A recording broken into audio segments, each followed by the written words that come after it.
Have you ever seen a person who does everything contradictory to what society normally does? What if the people of an entire state make a decision to behave in a strange way? Here is a fascinating story of a king and his minister whose royal edicts were amusingly exceptional and silly at the same time. A long time ago, a guru and his disciple reached a beautiful city.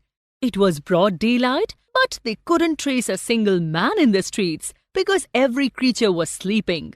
Both of them were shocked. They roamed about in the city till evening, when suddenly the city came to life and people went about doing their work. Since they were hungry, they decided to buy some groceries. However, their amusement doubled when they found that all the things cost only a single duddu. Though delighted for some time, the guru soon wanted to leave the city. What would you do if you visited such a place? Would you stay there or leave? Well, the guru insisted that they must leave the city immediately. For him, it was a kingdom of fools. But the disciple decided otherwise. Everything was cheap there, and all he wanted was cheap and good food. The wise guru forewarned the disciple about the danger he may face if he stayed there. When the disciple disagreed, the guru decided to leave the city all by himself. Have you ever gone against the advice of elderly or experienced people? Do you think the disciple will regret his decision to stay back? Well, the disciple stayed back and ate to his heart's content. He became as fat as a street-side bull. Now comes the interesting part of the story. One day, a thief broke into a merchant's house through a hole he had made in the wall. On sneaking out with the loot, the wall collapsed and killed him on the spot. This event led to a whole series of blame game and drama. The thief's brother complained to the king and asked him to punish the wrongdoer. The merchant was immediately summoned by the king. Upon questioning, he was found guilty of murdering the thief. However, he said that it was not his mistake, but the man who built the wall in his father's time. The bricklayer was brought next. He too was found guilty, but he blamed the dancing girl who walked up and down the street with jingling anklets while he was building the wall. The woman, who was now old, came trembling to the court upon order. Would she be punished, or would she continue the blame game? The woman blamed the goldsmith who made her walk to his house a dozen times to get her jewelry. Do you think the responsible person was nabbed and justice was given? Let us find out in the next video.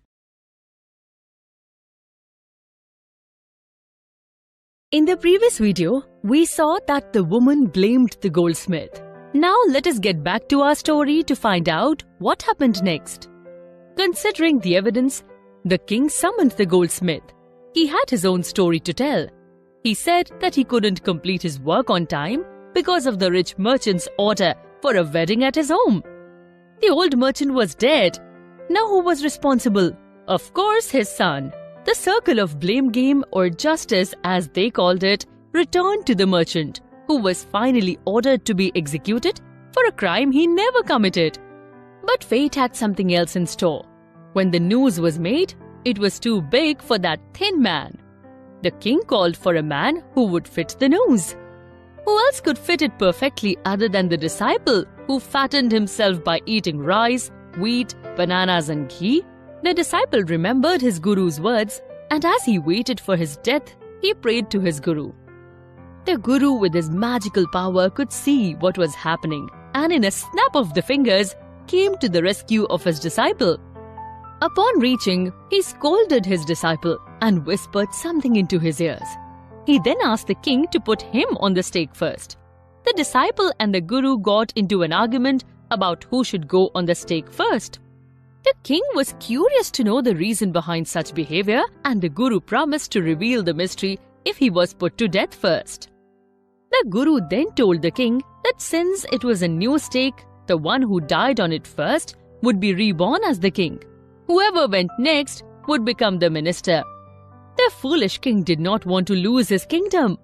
He postponed the execution to the next day and shared the secret with his minister.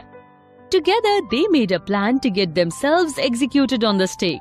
they ordered the executioners to kill 2 people at night in the order in which they would be sent. Alas, the city woke up to the sad news of their king and minister's death the next day. They mourned for a few days and then requested the Guru and his disciple to take over the rule. They agreed to it on the condition that it function normally like any other kingdom. Do you think that the Guru's wisdom would have helped the kingdom? Now let's summarize what the story teaches us.